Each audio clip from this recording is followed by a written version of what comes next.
Welcome to Blue Talks.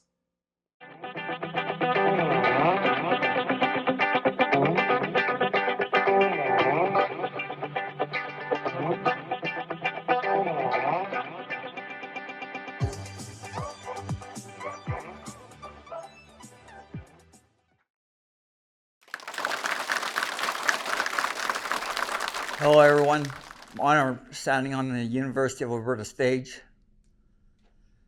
June 26, 2002 started out as just another day.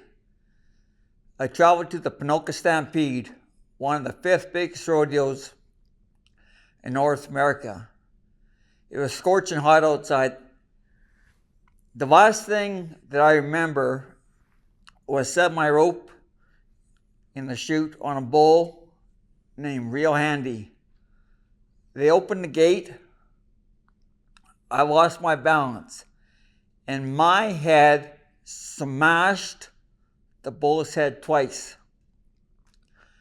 I spent the first 3 weeks in a drug-induced coma at the U of A of Alberta Hospital. The first thing that I remember was the ambulance ride over to the Glen Rose Rehabilitation Hospital. I didn't know where I was going and I didn't know what had happened. I soon realized that I could no longer walk, no longer talk, or move my left arm. When I seen my family and friends again, I had to write everything down in a scribbler to communicate. I had to move my left arm with my right. In the beginning, it took 2 nurses to get me out of bed. They would push my chair to physio and occupational therapy. I rode that wheelchair for 3 months, touching a balloon back and forth for balance. While in the wheelchair, I started to walk again, first with a quad cane and then a single cane, with a physiotherapist walking alongside me for an hour a day, teaching me how to walk step by step. It'd be your cane, left foot, and then right. And there'd be an assistant behind me with a chair so I could take a break once in a while. And it was a big deal to walk 10 feet without stopping. Last June, for Brain Injury Awareness Month, I walked 20 miles in 10 and a half hours. The first step of independence that I regained was when I was able to make my own transfers from the bed to the chair. I was then able to take myself to therapy and for my meals. That was the biggest step. That when your slate has been wiped clean, the smallest achievement is like climbing a mountain for a survivor. I went outside and I put my bare feet in the grass. It gave a sensation that lit up my whole body. I would even lay down in the grass and exercise. One night, I went swimming without telling anyone. Well, the security guards found me and escorted me back to my room, and I was wondering what everyone was just so wound up about. I had everything under control. I was also part of an oral motor group with other survivors. We would take turns pronouncing vowels and then words. The first words that I had to get off my chest and tell the world was, "My ass is sore." Because after every meal, I'd have to sit in that chair for an hour before I was able to lay down. Them nurses must have hated me because I'd ring that buzzer all the time, asking if I could lay down again. One day, the frustration was building up. I got mad as heck and I threw my cane on the top of the roof. Then I looked up there and realized, well, that sure did a lot of good when I need my cane to walk. Throughout my recovery, people look at me and get the impression that I am unable to do things, but you're better off to do it on your own. Like I said, the smallest achievement is like climbing a mountain for a survivor. A doctor told me once, he said, "Curtis, you are not out of the woodworks yet, but the trees are getting farther apart." I'm not saying I'm in the wide open, but I got a pretty good view. I have never walked a mile in anyone else's boots, but I know what it's been like to walk in mine for 23 years. There's been miles and miles and miles of therapy and recovery. There's been miles of anxiety, miles of frustration, miles of loss, but there's also been miles of achievements and miles of being proud. Be the person that is going to take a step forward and spend some time and make a difference in someone's life. Be an ear, be a shoulder, and just listen.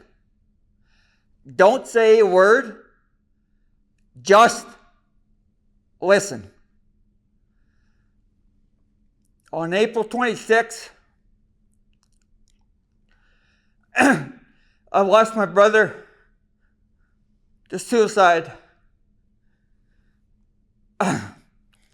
There are many times that I wish I would have just took the time to listen. In my mind, mental health is the strongest illness. It's invisible. Not everyone can relate to what you're going through. And there are so many factors that contribute to your mental health.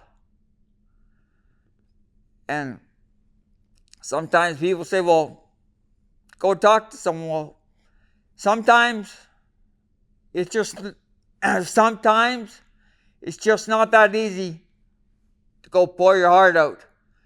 But if you see someone struggling and you know they're struggling, let your guard down and just go and talk to them. They say, there's a quote, if you see a turtle on top of a fence post, you know he had some help getting there. There are two people that stood by my side while I was in that drug-induced coma for 3 weeks, not knowing if I was going to see tomorrow.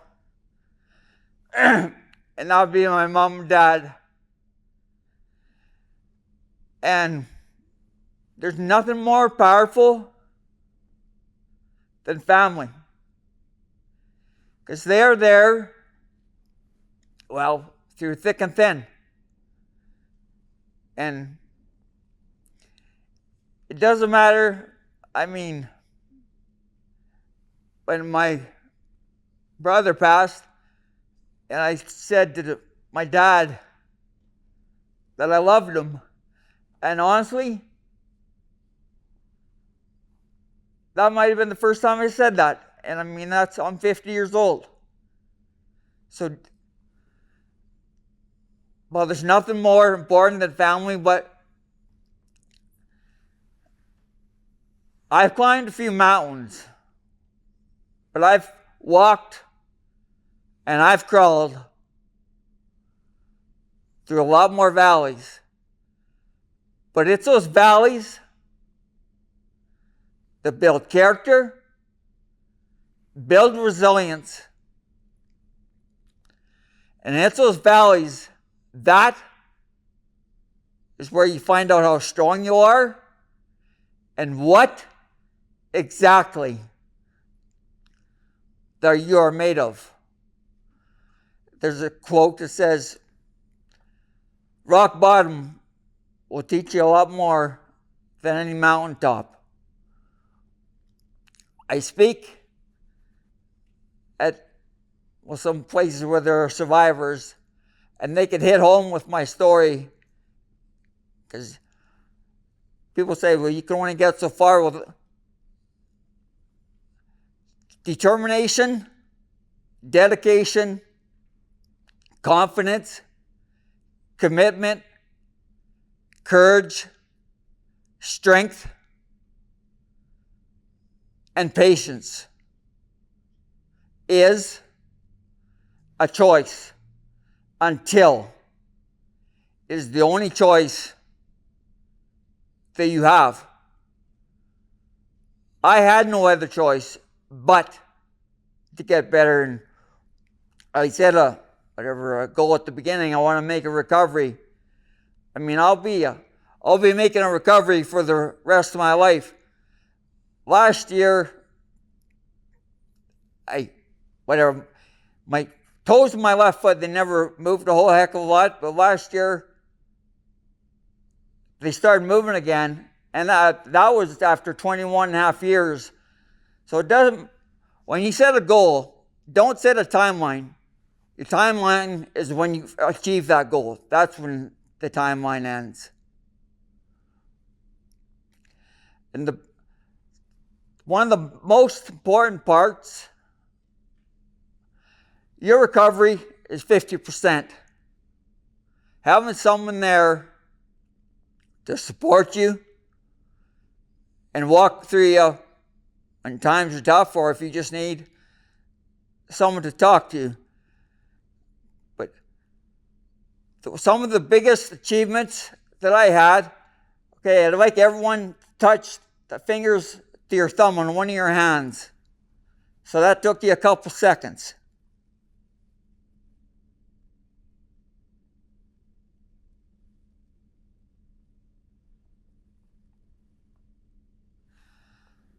That took me 10 years before I could do that. For the first 13 years, I kept a list of things I could do with my left arm or two arms, and it took 10 years to do half of that list. So to pick change up off the counter was 10 years.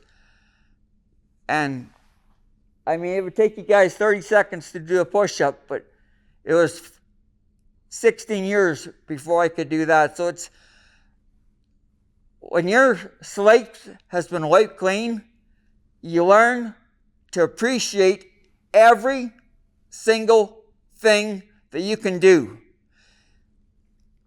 Because you don't realize it until it's all gone, just how important your independence is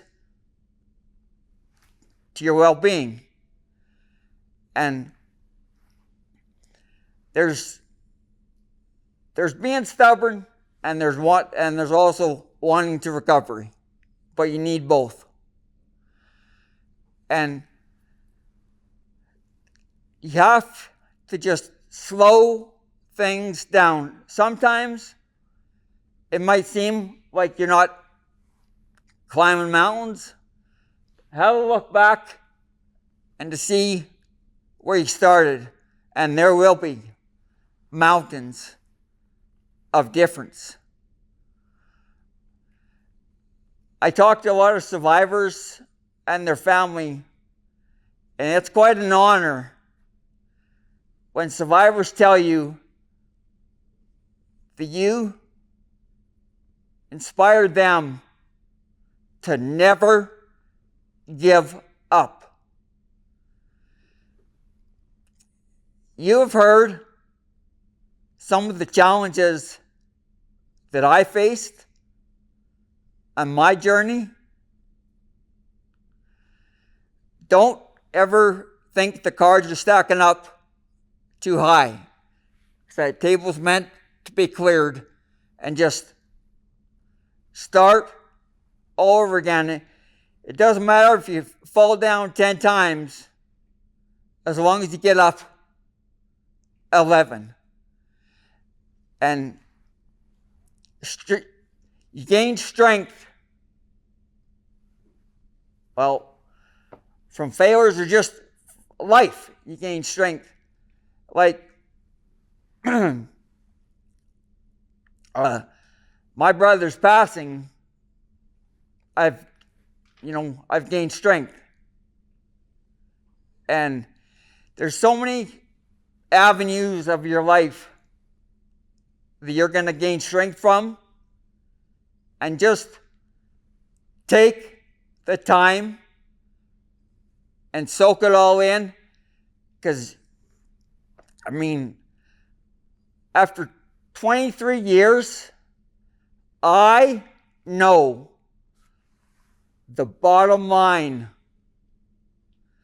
There is absolutely no such thing as I can't with any challenge that either you or I face in life. One day, someone is going to come along and spend some time and make a difference in your life. Be the person that helps others, because when you help others, you help yourself, and there's no bigger achievement in life than helping others. Because, well, you've helped someone. And I just like to say, you get one brain, take care of it. Never give up. Bottom line, thank you.